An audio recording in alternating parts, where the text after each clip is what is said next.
Welcome to Shukla study point. आप सभी का स्वागत है आपके अपने YouTube channel Shukla study point में। मैं शुभ शुक्ला आप सभी दोस्तों का हार्दिक स्वागत करता हूं।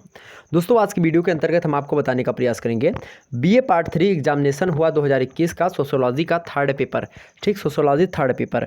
अब सोशियोलॉजी के थर्ड पेपर में हुआ क्या भाई मेरे प्यारे दोस्तों, जो है पॉइंटर्स ऑफ इंडियन सोशियोलॉजी। मतलब जब भी ये पेपर का नाम है यहाँ, तो पेपर का नाम अगर आपकी भी चाहे बीए सेकेंड ईयर में आपसे पूछा जा रहा हो, चाहे बीए थर्ड ईयर में, या फिर बीए फर्स्ट ईयर में, या फिर एमए वगैरह, जब भी आपसे कहीं पर भी हो, कोई भी परीक्षा दे रहे हो, आपके पेपर का क्या नाम है, पॉइंटर्स ऑफ एजुकेशन, मतलब कि इंडियन सोशियोलॉजी। क्या पॉइंटर्स ऑफ इंडियन सोशियोलॉजी अगर आपके पेपर का नाम है, तो यह लेक्चर मतलब इस लेक्चर के अंतर्गत बताए गए प्रश्न आपकी परीक्षा की दृष्टि से मोस्ट इंपॉर्टेंट है, ध्यान रखेंगे इस बात को। तो पार्ट 3 एग्जामिनेशन हुआ 2021 का sociology paper third, pointers of education sociology. आपको जो समय दिया गया था 1.5 घंटे का दिया गया था मेरे प्यारे दोस्तों, और जो मैक्सिमम मार्क्स था आपका 100 नंबर का था, ध्यान रखेंगे। चलिए एक एक प्रश्नों को समझते हैं, कैसे कैसे प्रश्न आपके पूछे गए थे। ठीक, आने वाले परीक्षा की दृष्टि से अगर आपका पेपर का नाम पॉइंटर्स ऑफ इंडियन सोशियोलॉजी है, तो आपसे प्रश्न पूछा जा सकता है। ठीक, ध्यान रखेंगे। चलिए भाई बात करते हैं नोट। यहाँ पर सबसे पहले पढ़ेंगे attempt questions for all sections as per instructions, मतलब सभी खंडों के उत्तर देने हैं आपको निर्देशानुसार। ठीक, ध्यान रखेंगे। चलिए आप सेक्शन ए देखते हैं, यानी खंड आ देखते हैं। Very short answer type of questions, अति लघु उत्तरीय प्रश्न दिया गया है। नोट यहाँ पर देखेंगे। अब खंड आ के अंतर्गत नोट दिया गया, इसको पढ़ते हैं हम। Attempt all parts of questions, give answer of each part in about 40 words. मतलब आपको मेरे प्यारे दोस्तों, अगर एक प्रश्न करेंगे तो आपको 3 नंबर मिलेंगे। इस प्रकार से 10 प्रश्नों के आपको कितने नंबर मिलेंगे, तो 10 नंबर मिलेंगे मेरे प्यारे, सॉरी कितने मिलेंगे, 30 नंबर मिलेंगे। एक प्रश्न को मेरे प्यारे दोस्तों आपको 40 शब्दों में करना था। ठीक, ध्यान रखेंगे। मतलब हिंदी वालों ध्यान दीजिएगा, इस प्रश्न के सभी भागों के उत्तर दीजिए। प्रत्येक भाग का उत्तर लगभग आपको 40 शब्दों में लिखना है। सबसे पहले देखेंगे जो है फर्स्ट एक का मतलब कि जो क्वेश्चन एक है, उसके भाग जो है आपके 10 भाग होंगे, 10 के 10 भाग आपको करने हैं। ठीक, ध्यान रखेंगे। यहाँ पर देखेंगे पहले भाग से प्रश्न पूछा गया था कि write the name of any 2 books of Radha Kamal Mukherjee. क्या आप राधा कमल मुखर्जी जो थे, वो इंडियन सोशियोलॉजी मतलब कि सोशियोलॉजिस्ट हैं। राधा कमल मुखर्जी भारतीय समाजशास्त्री हैं। तो मतलब कि पॉइंटर्स ऑफ जो है इंडियन सोशियोलॉजी का मतलब होता है, हिंदी में आप समझेंगे अगर बात की, तो मतलब भारतीय जो है जो समाजशास्त्री रहे हैं, उन्हीं के बारे में, उनकी पुस्तकों के बारे में आपको देखना होता है। ठीक, उनके बारे में आपको पढ़ना होता है, जानकारी लेनी होती है। देखिए यहाँ पर आपसे पूछा गया है write the name of any 2 books of Radha Kamal Mukherjee, यानी राधा कमल मुखर्जी की 2 पुस्तकों के नाम आपको बताने थे। जनरली और कुछ भी नहीं पूछा गया था। सबसे पहले आप इसमें राधा कमल मुखर्जी के बारे में थोड़ा सा बता सकते थे, उसके बाद में इनकी दो पुस्तकें, इस प्रकार से आप ऐसे बता सकते थे। ठीक, चलिए अगला प्रश्न आपके लिए इंपॉर्टेंट था, पूछा जा सकता है एग्जाम्स में अब भी, और पूछा गया भी था। ध्यान देखिए कौन सा प्रश्न पूछा गया कि write the name of social, मतलब कि एक प्रकार से जो है मतलब कि यहाँ पर जो भी लिखा है सेसिस्ट, मतलब कि एक प्रकार से सेसिसनिस्ट ओके मूवमेंट, मतलब जो पृथकतावादी जो आंदोलन था, हिंदी वालों ध्यान से समझिएगा, पृथकतावादी आंदोलन जो था उसका नाम लिखिए। इंग्लिश प्रोनाउंस जो होता है वह मेरी थोड़ा एक प्रकार से सही तरीके से नहीं हो पाता, उसके लिए माफ़ी चाहेंगे। यहाँ पर आप इसको जरूर पढ़ लीजिएगा। ओके, यहाँ पर पृथकतावादी आंदोलन जो है आपका, उसके नाम आपको बताने थे। ठीक, नेक्स्ट प्रश्न देखते हैं, यानी अलगाववादी पृथकतावादी। यहाँ पर देखेंगे राइट, अगला प्रश्न दिया हुआ है तीसरा number, right only 3 main characteristics of folk culture, मतलब लोक संस्कृति जो है कि किन्हीं 3 विशेषताओं के बारे में आपको बताना था। किसके बारे में, लोक संस्कृति की किन्हीं 3 विशेषताओं के बारे में आपको समझाना था। ठीक, तो कितने शब्दों में, 40 शब्दों में। नेक्स्ट प्रश्न देखते हैं, अगला प्रश्न आपके लिए इंपॉर्टेंट पूछा गया कि व्हाट इज़ रियल जो है डिस्क्रिमिनेशन, मतलब कि क्या है, व्हाट इज़ जो है रेशियल, सॉरी रियल बोल दिया हमने, रेशियल। रेशियल मतलब क्या होता है, रेस मतलब होता है प्रजाति। ठीक, तो रेशियल मतलब होता है एक प्रजातीय, तो प्रजातीय भेदभाव क्या होते हैं, इसको आपको बताना था 40 शब्दों में। नेक्स्ट प्रश्न आपसे पूछा गया था व्हाट इज़ जो है एक प्रकार से यहाँ पर जो भी लिखा है आपको जो है कंसंग्यूनिटी, तो जो है कंसंग्यूनिटी जो मतलब कि समरक्तता जो होती है, उसके बारे में आपको बताना था। समरक्तता मतलब समान एक प्रकार से जो रक्त हो, मतलब कि समरक्तता मतलब होता है कि एक प्रकार से जिसके खून आपस में मैच होते हों, या फिर एक प्रकार से जो समरक्तता हो, अनुवांशिकता जो एक प्रकार से बोल सकते हैं आप, मतलब कि उसके खानदान से रिलेशन रखता हो, इस प्रकार से ये इस चीज़ें होती है।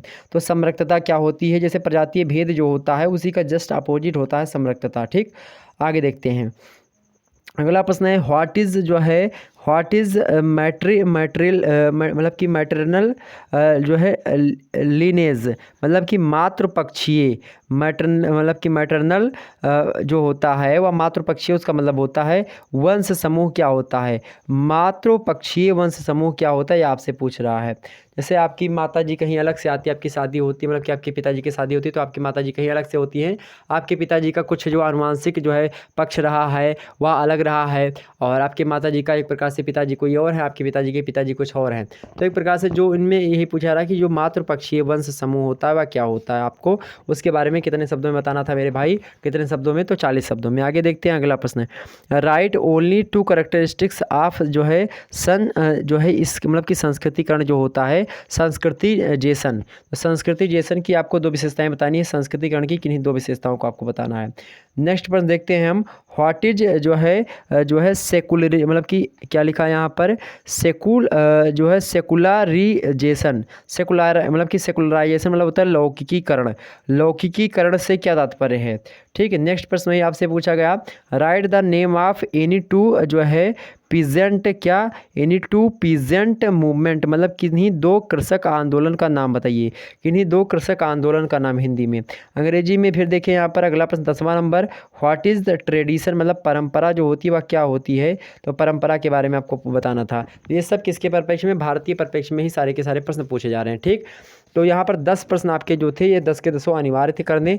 ठीक, इसका कोई मॉडल पेपर हमने नहीं बनाया था, ध्यान रखेंगे इस बात को। ठीक, आगे देखते हैं अगला प्रश्न देखते हैं। सेक्शन बी, सेक्शन बी यानी खंड बा, short answer type of question, नहीं लघु उत्तरीय प्रश्न यहाँ से पूछे गए थे। यहाँ पर attempt any 3 questions, give answer of each questions in about 150 words, किन्हीं 3 प्रश्नों के उत्तर दीजिए, प्रत्येक प्रश्न का उत्तर 150 शब्दों में आपका होना चाहिए। एक प्रश्न अगर आप करेंगे तो आपको 15 नंबर मिलेंगे। ठीक, ऐसा यहाँ पर जो है इस यूनिवर्सिटी ने लागू किया था। यहाँ पर प्रश्न समझते हैं क्या पूछा गया प्रश्न की एक्सप्लेन द, क्या पूछा गया मेरे प्यारे दोस्तों, एक्सप्लेन द हायरचली मतलब कि जो है hierarchy of values according to R K Mukherjee, मतलब राधा कमल मुखर्जी, राधा कमल मुखर्जी के मूल्यों के संस्तरण का जो है उल्लेख कीजिए, मूल्यों के संस्तरण का क्या करिए आप, उल्लेख करिए। नेक्स्ट प्रश्न आपसे पूछा गया था 3रा नंबर देखें।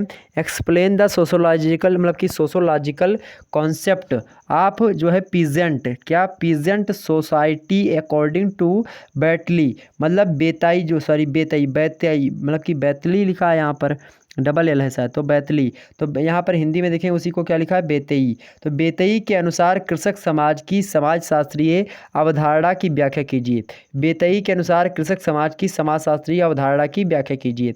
नेक्स्ट प्रश्न आपका 4था नंबर दिया है। राइट द व्यू ऑफ जो है doctor Ghurye related on caste, मतलब डॉक्टर घुरिये या भी अपने भारत के ही हैं डॉक्टर घुरिये, ध्यान रखेंगे। डॉक्टर घुरिये के जाति संबंधी जो विचार हैं उनके बारे में बताइए। हमने इस प्रश्न को जरूर बताया है, डॉक्टर घुरिये की जाति संबंधित विशेषताओं को हमने बताया, जाति और वर्ग भी हमने पढ़ाया है। आगे देखते हैं 5वां नंबर प्रश्न देखेंगे। Evolution of the impact of Sanskritization, मतलब कि संस्कृतिकरण के प्रभाव का मूल्यांकन कीजिए, मोस्ट इंपॉर्टेंट प्रश्न।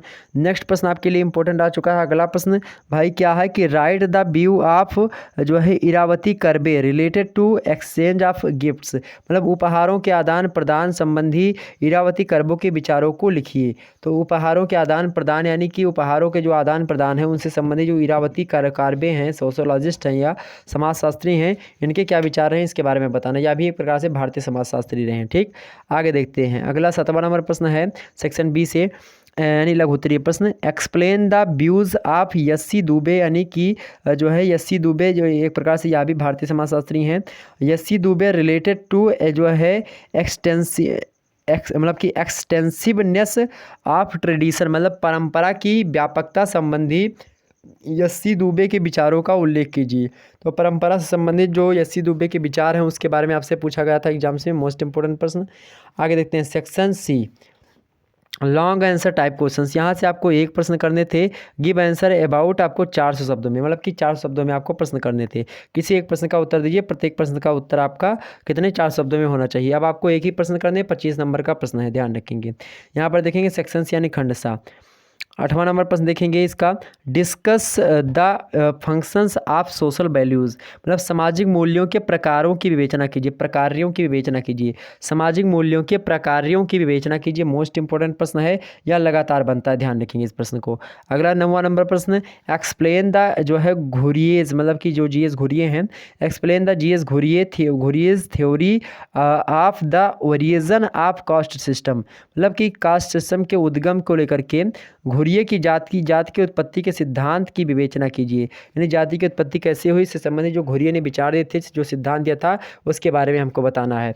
नेक्स्ट प्रश्न 10वां नंबर इंपॉर्टेंट है, डिस्कस द इम्पैक्ट ऑफ जो है सर्कुलर, मतलब कि circularisation on in Indian society, on Indian society, मतलब कि भारतीय समाज पर लौकिकीकरण यानी कि सेकुलर, मतलब कि सेकुलराइजेशन यानी लौकिकीकरण के प्रभाव की विवेचना कीजिए। भारतीय समाज पर लौकिकीकरण के प्रभाव की विवेचना कीजिए।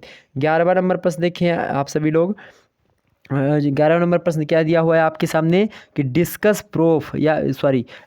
प्रोफेसर दुबेज, क्या प्रोफेसर दुबे जो थे यानी एससी दुबे जो थे उनके समय प्रश्न है, तो डिस्कस प्रोफेसर दुबेज वैल्यू ऑफ जो है mechanism of social requirement of development, मतलब कि प्रोफेसर दुबे के आर्थिक विकास की सामाजिक आवश्यकता की क्रियाविधि संबंधी विचारों की विवेचना कीजिए। क्या प्रोफेसर दुबे के आर्थिक विकास की सामाजिक आवश्यकता की क्रियाविधि संबंधी विचारों की विवेचना कीजिए।